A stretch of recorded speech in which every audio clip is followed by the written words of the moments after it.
Lord, God bless you all. God bless you, Kuya, beloved Kuya. Ang pinakamataas na pupupuri, pagsasalamat, pagdadakila, pagsamba, ay para lamang po sa ating pinakmamahal na Panginoon Jesus po lamang. Amen. Praise the Lord. At hindi po natin malilimutan ang mga ginituang turot, aral natin, beloved, honorable parents in the Lord. Ating inaalala ang mga ginituang turot, aral natin, beloved, honorable pastor, Wilde Shada Meda, the end-time prophet of our loving God. Amen. At patuloy nating inaalala ang mga ginitong turot aral din po natin, beloved honorable assistant pastor Lina C. Almeda. Dearest Mama, hallelujah, we love you so much po. At pagbati rin po ng mapagpalang hapon po sa buong Almeda family, sa pangunguna po ng beloved mommy, beloved daddy po, and sa lahat po ng mga pamilya po na sa ibang dako ng daigdig. Amen, praise the Lord. At ganoon din po ang pagbati ng mapagpalang linggo po sa inyo lahat, mga minamahal, dito po sa dako ng La Union, mga minamahal. Isang kagalakan po, mga minamahal, na makarating po dito sa banal na gawain natin, sa banal na krusada po natin, sa pangalawang araw po ng pagpapasagawa po ng ating banal na krusada, mga minamahal. Ganoon din po, binabati ang beloved wife, Princess, hallelujah. Isang kagalakan po sa amin na makapiling po kayo sa araw na ito, mga minamahal. At hallelujah, sa dakilang pag-iingat at paggabay namin ng ating pinamamahal na Panginoon, na nagmula po kami sa Manila, mga minamahal, ganoon rin po sa pag-akyat ng Baguio kahapon, mga minamahal. At pinagpala po kami na nakarating po dito sa La Union, mga minamahal, na makapiling po kayo sa paglilingkod sa ating pinamamahal na Panginoon Jesus. Hallelujah, praise the Lord. At aking pinapasalamatan ng ating pinamamahal na Panginoon, mga minamahal, na sariwaan ko lang po, mga minamahal, na pagpasensya nyo po, mga minamahal, mahaba na po ating ngayon po, mga minamahal. Ang aking sariwaan lang, mga minamahal, na mula pagkabata namin, mga minamahal, mga binata pa po kami last 2015, 2016. Yung abang lingkod, mga minamahal, sa kahabagan natin pinamamahal na Panginoon Jesus. Ako na po yung nakakadalo sa ating mga krusada dito po sa bandang norte, mga minamahal. Dito po sa La Union, hallelujah. First time ko po dito sa Luna Outreach, mga minamahal. Ang puso po namin nagagalak, mga minamahal, sa mainit na pagtanggap niyo po sa amin, mga minamahal. Hindi po karapat-dapat, mga minamahal, na kami po ay isang ginamit, mga minamahal, bilang instrumento, mga minamahal, na ipamalakaya ang banal na salita natin, pinamamahal na Panginoon Jesus, gamit na pinangaral po sa atin ng ating beloved parents in the Lord. Hallelujah.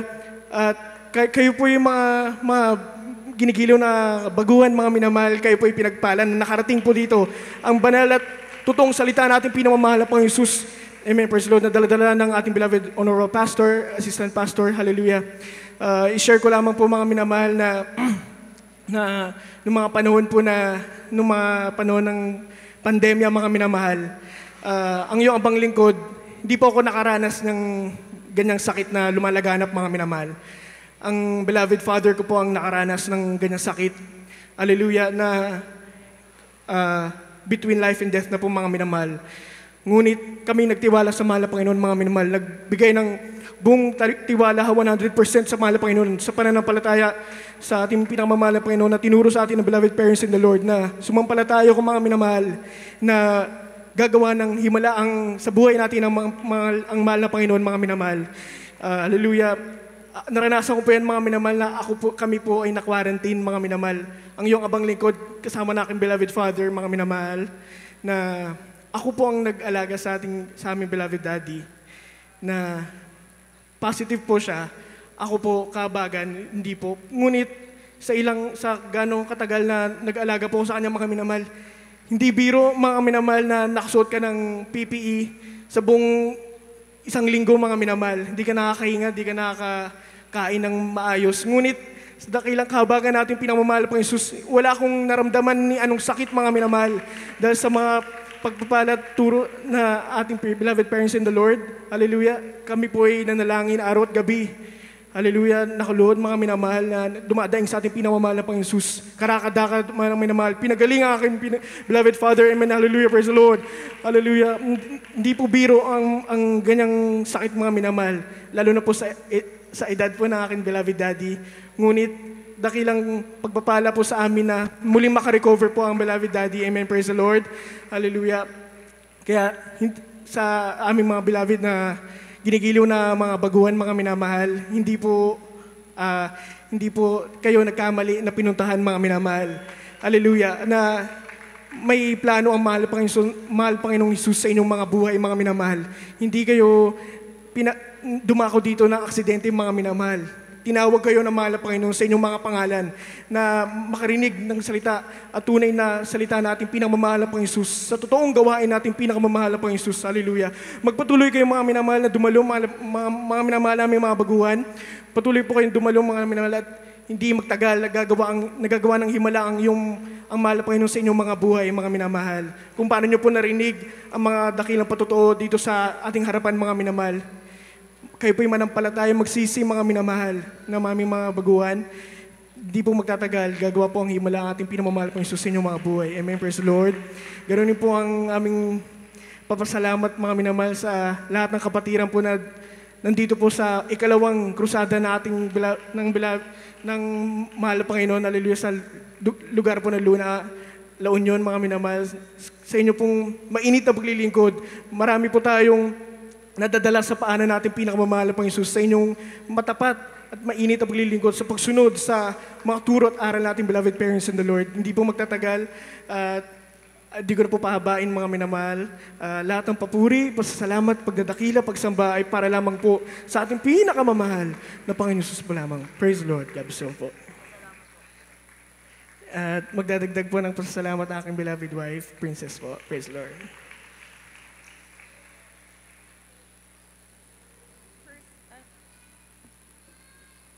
First and foremost, all the highest praise, glory, and honor to our dearest Jesus. We give honor and double honor and respect to our dearly beloved parents in the Lord, our dearest Papa Valdez Rada Almeda, and to our assistant pastor Lina C. Almeda.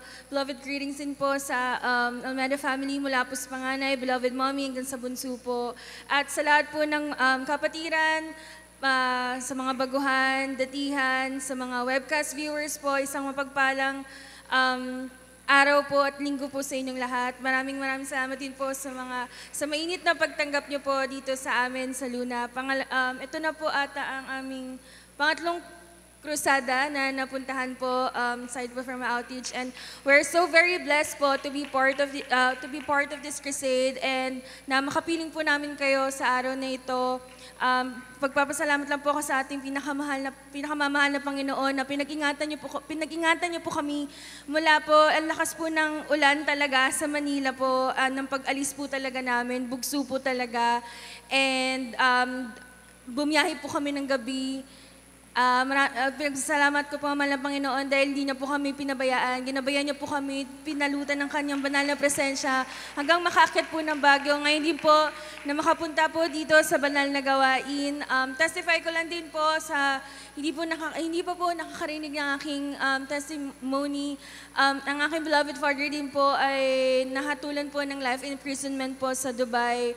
Way back few years ago po, and laking pasasalamat ko po sa ating pinakamamahal na Panginoon na this year din po, aside po na napatawan po siya na life imprisonment, ay nakauwi na po siya dito sa Pilipinas. Praise the Lord. And I would like to honor our loving God din po sa healing po na pinagkakalob niya po sa aming beloved mommy, na alam niyo naman po na during past few months po, talagang humarap po ang family po sa malaking dagok ng problema po ito. But thank the Lord po kasi ginabayan niya po talaga kami, pinagtibay niya po ang aming loob, ang aming, of course din po yung mind din po, yan din po ang talagang kalaban po natin, dyan po pumapasok ang kaaway. But glory to God po talaga, na-overcome po ng family all together. We really praise the Lord po through the leading prayers of dearest Papa and dearest Papa po, mga minamahal, na patuloy po na nag-recover po ang beloved mommy, and we always pray and we always pray to the Lord po ang complete recovery and complete healing po ng aming beloved mommy. And gusto ko lang din po pagpasalamat na na within the year, isang taon na rin po akong na-save dito sa banal na gawain. So last year po, I was baptized po sa dako po ng Baguio. Kaya laking pagpapasalamat ko rin po na naka-attend po kami sa crusade ng Baguio. And laking pagpapasalamat ko rin po na within the same year po, naka-attend po kami ng panibagong krusada po dito sa La Union. Pinagpapasalamat ko po sa mahal na Panginoon ang lahat po ng pagpapalang pisikal, pinansyal, at higit sa lahat, spiritual. Yun lamang po, maraming salamat po. All the highest praise and glory to Jesus. Amen.